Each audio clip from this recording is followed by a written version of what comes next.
kita. Ustazah terinspirasi dengan seorang anak muda dan tuan-puan. Isteri dia cerita kat Ustazah. Dia orang sama-sama belajar. Isteri dia kata suami dia terang hati sangat. Baca sikit je. Dengar dalam kuliah. Lepas tu nampak dia faham semua kan. Dapat jawab periksa. Sedangkan dia kata puas nak menghafal, nak itu, nak ini. Sangat payah nak dapat. Tapi dia kata dia rasa dia tahu apa rahsia. Apa rahsia di sebalik tu. Jadi Ustaz pun nak tahulah kan. Isteri dia cakap macam tu. Dia kata apa dia? Dia kata suami dia terlalu banyak baca Quran. Terlalu banyak baca Quran. Dengan tengok-tengok benda-benda media sosial ke apa, sangat sikit. Kalau ada keperluan je. Dia kata saya tak boleh nak cakap suami saya baca Quran berapa juzuk sehari. Sebab apa? Tak terkira. Dia baca Quran sambil berjalan. Dia baca Quran masa dia duduk. Dia baca Quran masa dia dah penat baca buku. Dia baca Quran masa dia bawa kereta. Dia baca Quran masa dia menunggu isteri masuk kedai ke apa.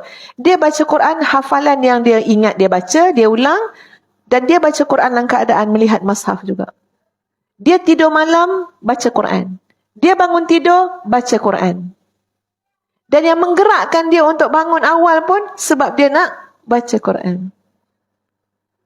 Ustaz dengar tu tuan-puan, ya Allah. Sesiapa yang Allah dah pilih untuk Allah berikan Quran sedemikian rupa pada dia.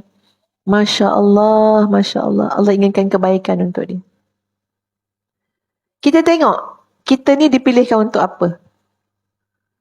Ada je masa kita menengok benda-benda tak apa-apa kan. Heran juga ni, kenapa aku asyik terpilih je. Asyik terpilih je benda-benda macam tu.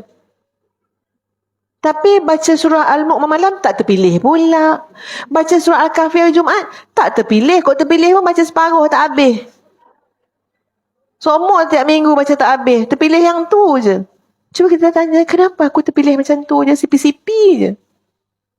Betul tak tuan-puan? Sesuatu kejutkan diri kita daripada kelalaian.